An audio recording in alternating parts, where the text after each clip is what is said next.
Hello guys, কেমন আছো তোমরা সবাই? দেখো আমরা টোটো করে ঘুরতে বেরিয়ে পড়েছি। কোথায় যাচ্ছি আমরা? ফুচকাপাড়া। এটা হচ্ছে আমার 2 নম্বরের রামকৃষ্ণ মিশন মন্দির। আর এটা হচ্ছে একটা দাদা পেয়ারা বিক্রি করছে, আমার বড়মশাই কিনে এনেছে, কেন কি আমি পেয়ারা খুব ভালো খাই। এটা হচ্ছে মিশনের ভিতরের সব। এটা হচ্ছে সেন্ট্রাল পার্ক, বড় মাঠটা, এখানে সব অকেশন হয়। আর চলে আসলাম আমরা সেন্ট্রাল পার্কে। পার্ক এটা, এখানে হচ্ছে লেখা রয়েছে আই লাভ মা কল্যাণী। এই দেখো আমার মেয়েটা দেখে খুব খুশি হয়েছে। যখনই আসে তখনই খুশি হয়, আই লাভ মা কল্যাণী।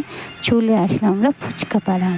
এই দেখো ফুচকাপাড়াটা হচ্ছে এদিকে দোকান, এদিকে দোকান, এই একটা কাকিমা যাচ্ছে। এটা হচ্ছে স্কুল। আর এইখানে গ্যাস বলো এটা গেস্ট করে কি, এটা ফুল গাছ। দেখো আমার মেয়ে খুব সুন্দর করে ছবি তুলেছে। এই যে মা দেখো ফুলটা কি সুন্দর লাগছে। এই দেখো গাইস, এখানে দোকান, এই পাশে দোকান, ওই পাশে দোকান। তুমি না দেখলে বিশ্বাস করতে পারবে না কি ফুল দোকান, এত দোকান এখানে। আর নানা রকমের এখানে ফুচকা পাওয়া যায়। দই ফুচকা, চিকেন ফুচকা, মাটন ফুচকা, ঘুগনি ফুচকা, সব রকমের ফুচকা পাওয়া যায়। আর গাইস তোমরা একবার হলেও তোমরা এদিকে আসবে ফুচকাপাড়া। নানা রকমের ফুচকা, 10 টাকা 10টা ফুচকা। আমরা তো যখনই খেতে ইচ্ছা করলে আমরা এখানেই চলে আসি। এই দেখো এটা হচ্ছে একটা ব্রিজ, ব্রিজের নিচে দেখো একটুখানি জল আছে, জলে মানে বিভৎস মাছ আছে, বিভৎস মাছ আছে, না দেখলে বিশ্বাস করতে পারবে না।